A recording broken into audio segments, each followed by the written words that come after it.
How to delete Facebook chat history.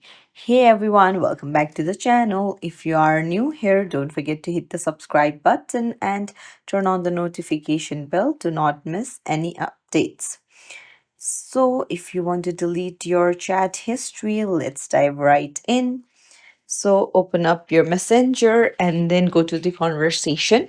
Now, you can just press and hold, and then you can delete it from here, but only your side will be deleted and the other person will still be able to see the message. So what you can do is open up the chat and then press and hold on the messages that you want to delete from both the sides and tap on more, tap on delete, and tap on delete in the bottom and delete for everyone.